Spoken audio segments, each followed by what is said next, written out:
Alright, episode 2 of Overlord. Good times ahead. Confusion everywhere. Oh, okay. So the default is now English. I can do that. I am herald to the Great One, sent to deliver a message.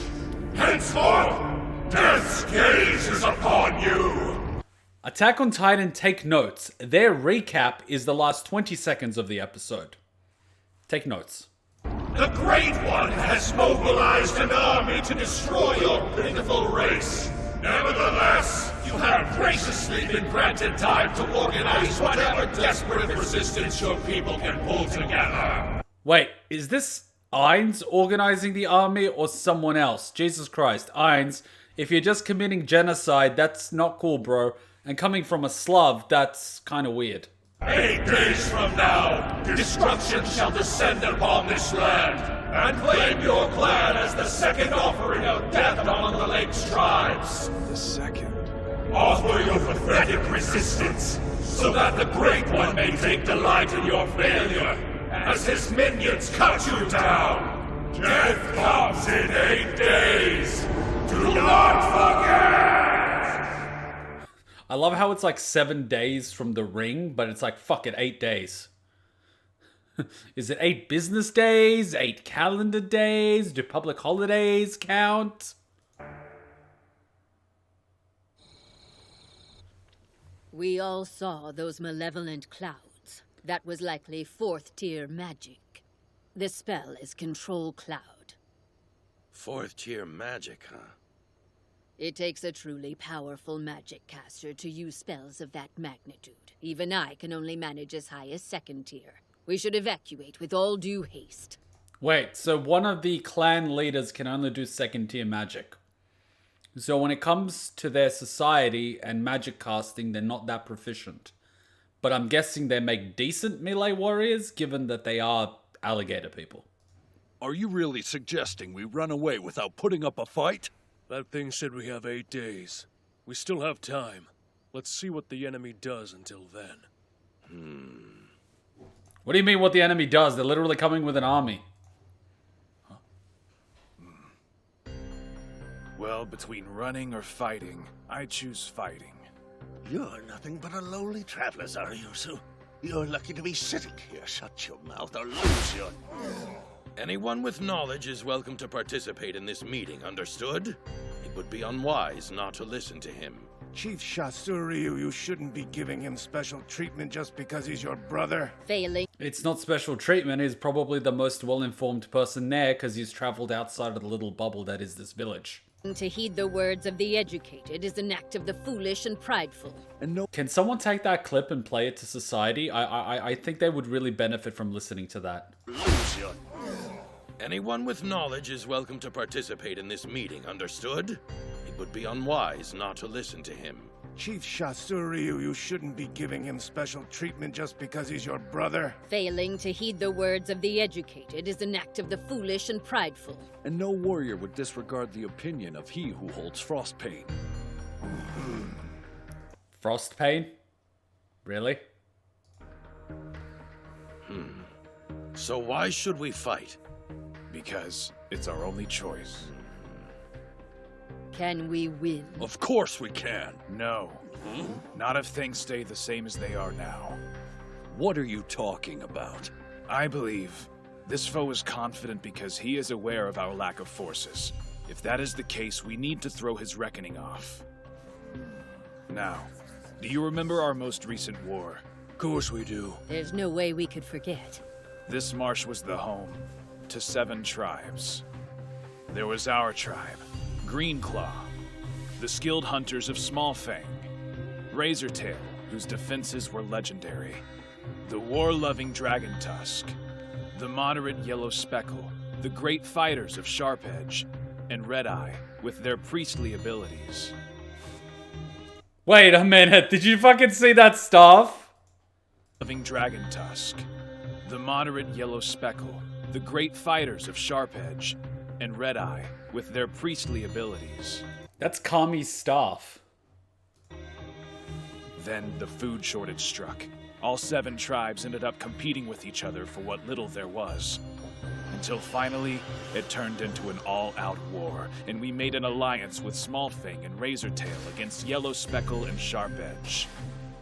The three of us claimed victory. Ah, yes. Oh, boy. Humanity in a nutshell. There's a shortage on something. Instead of working together, we should kill each other and the victor claims it for themselves.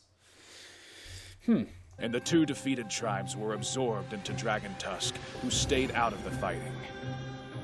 And why does that matter? That thing said this village would be the second, which must mean he intends to destroy all of the tribes in order. You're suggesting we join forces again, but is 8 days long enough to mount a meaningful defense? I'm fairly certain our former allies, Smallfang and Razortail, will form an alliance with us once again. Let there be no mistake. What I'm suggesting entails all the tribes. Brother, we need to form an alliance with Dragon Tusk and Red Eye. We can't. Dragon Tusk now consists of the survivors from the 2 tribes we beat in the last war. There can be no alliance between us. Plus, we have no interaction with Red Eye. This seems impossible. A 5-tribe union. I'm for it. Who will be the envoy to these 2 tribes? I volunteer. Even though you're a traveler? That's right. If they refuse to listen because I'm a traveler, then they're on their own. I insist you take the chief's seal. I am honored.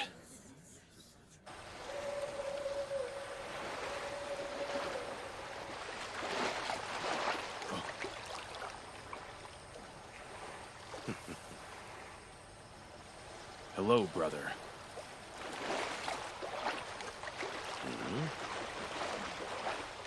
Row, row, row.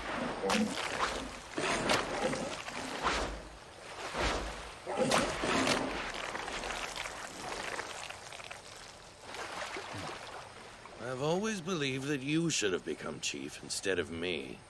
If that would have happened, I never could have traveled, which means I wouldn't know how to farm fish for the village. But why do you say such things now?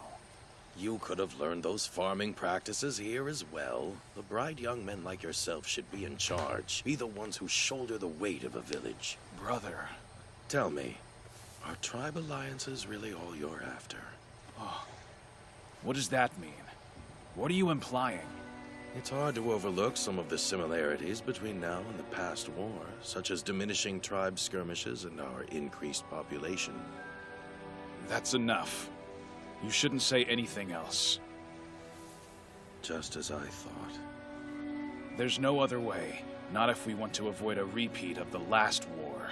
What are you planning to do with them if the other tribes refuse to make an alliance with us? If I can't persuade them, we'll attack. You'd actually kill our fellow kinsmen. That I would. I do understand. It's the survival of the tribe. But what happens if the man in charge doesn't consider that possibility? Row, row, row!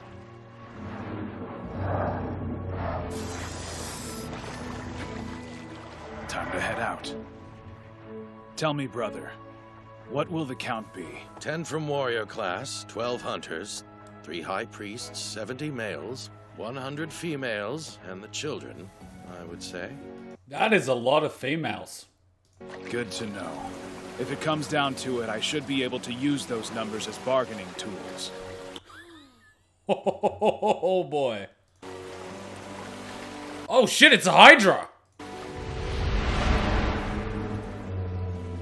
He's sure gotten big. Yeah, but he was a lot smaller than this when I found him.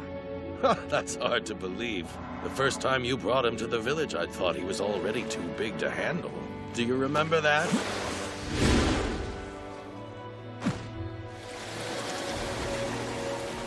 Don't do anything crazy. Come back safely. Don't worry. I will carry this plan through to perfection and then come home. Just sit tight. See you soon. Oh boy.